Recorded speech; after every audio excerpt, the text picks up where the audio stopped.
Saranggola ni Efren R. Abueg.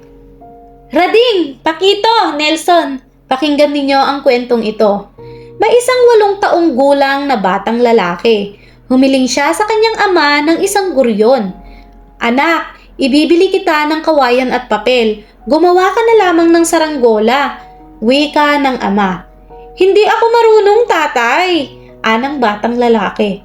Madali lang yan, tuturuan kita, sabi ng ama at tinapik sa balikat ang anak. Bumili nga ito ng papel at tinuruan siyang gumawa ng saranggola. Tatay, ibili mo na lang ako ng guryon, sabi uli ng bata sa ama. Anak, pag-aralan mo na lamang mapalipad ang saranggola ng mataas. Madadaig mo ang mataas at tagal ng lipad ng guryon. Naiinis ang bata sa kanyang ama. Kinakantyawan ako sa bukid, tatay, anang bata. Anak daw ako ng may-ari ng kaisa-isang istasyon ng gasolina sa bayan. Bakit daw kay late ng saranggola ko? Tumawa ang ama at tinapik ang balikat ng anak. Tinuruan nga ng ama ang kanyang anak kung paano paliliparin ang mataas na saranggola at kung paano ito patatagalin sa himpapawid. Nalagpasan nga ng saranggola niya ang ilang guryon. Ang iba namang guryon na lumilipad ng napakataas ay naputol ang mga tali. Bumagsak ito sa lupa na wasak-wasak at bali-bali ang mga kawayan nito.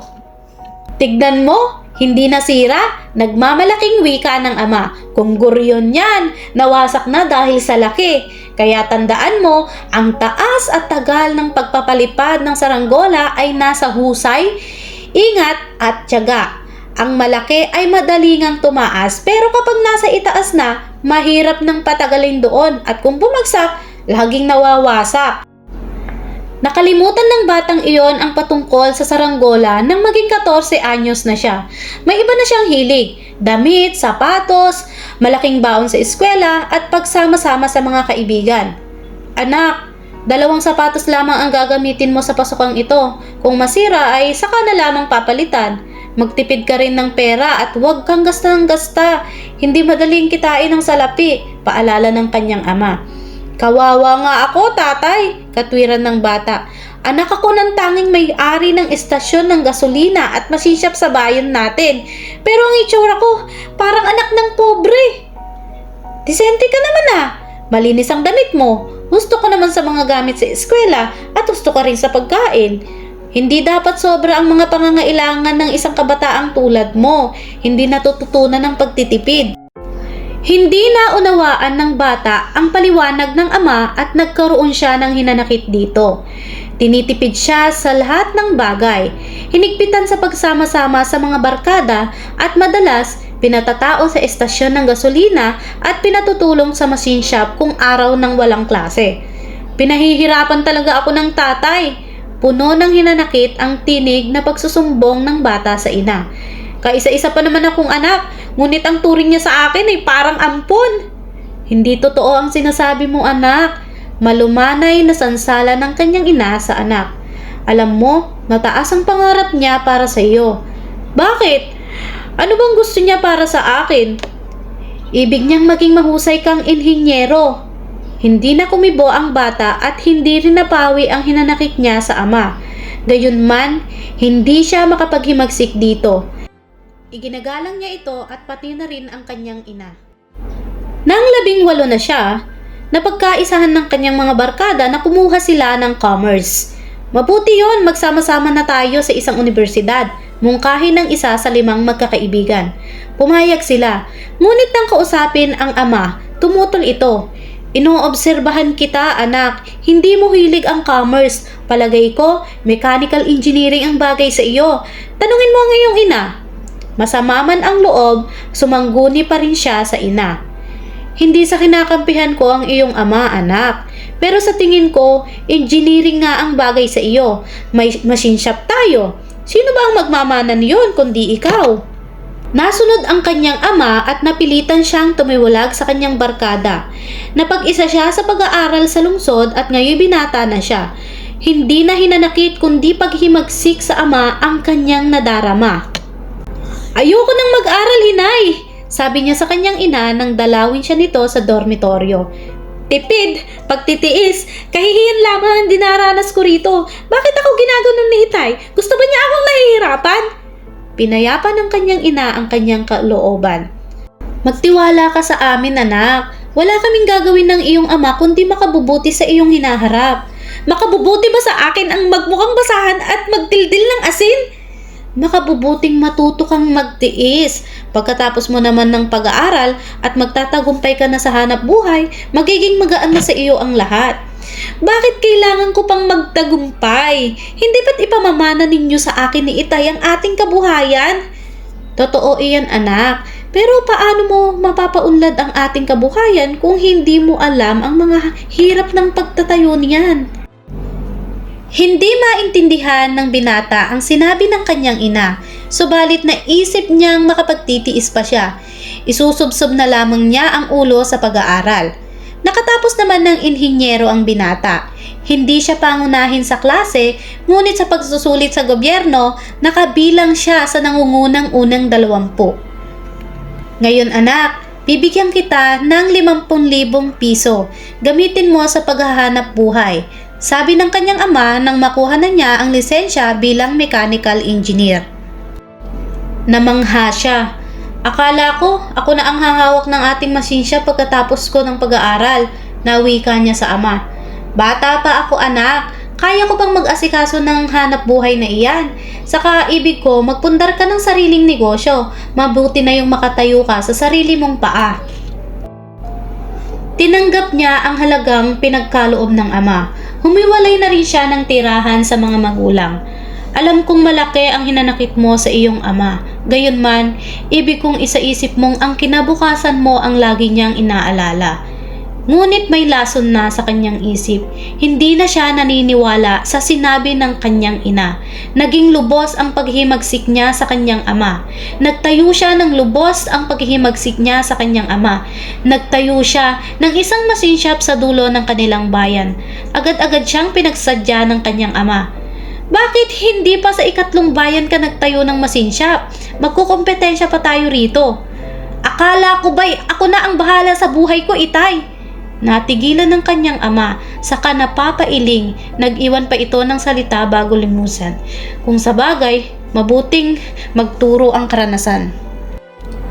May 1 taon ding nagtiyaga ang binata sa pamamahala ng kanyang maliit na machine shop sa dulong bayan. Kakaunti ang kanyang parokyano dahil higit na malaki ang machine shop ng kanyang ama at mahusay ang mga tauhan nito. Nagkautang tuloy siya ng 12,000 sa mga kinukuhanan niya ng materyales. Nang hindi siya makabayad, inilit ang makinang kanyang ginagamit. Napilitan siyang lumapit sa ama upang mangutang ng 15,000 piso para mabawi ang kanyang makina.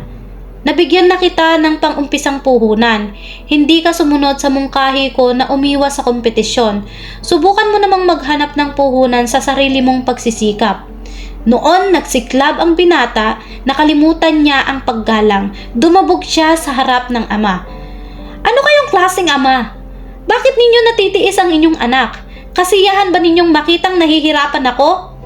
Ibig kong matutuhan mo ang lahat ng nangyayari sa buhay na ito. Hindi madali ang mabuhay sa mundong ito, anak. Hindi ba kaya nga may mga magulang ay para gumaan ang buhay ng mga anak? Ang ikagagaan ng buhay ng mga anak ay wala sa mga magulang kundi na sa mga ituturo nila sa mga ito. Nagkahiwalay ng landas ang mag-ama. Naglayas ang binata nang hindi man lamang nagpapaalam kahit sa ina. Nagpalipat-lipat sa kung saang-saang trabaho hanggang sa pagkaraan ng 5 taon, nakaipon siya ng 10,000 piso at nakabili ng isang maliit na machine shop. Kumontrata siya sa paggawa ng mga tambutso sa isang auto assembler at kumita siya ng malaki.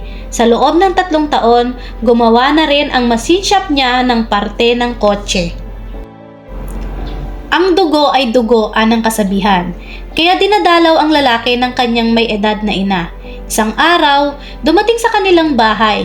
Gaya ng dati, may pasalubong sa 3 apong lalaki. Ibig nang Itay mong makita ang kanyang mga apo, pero hindi siya makadalaw rito dahil sa hinanakit mo, sabi ng kanyang ina. Kinalimutan ko ni Inay na nagkaroon ako ng ama.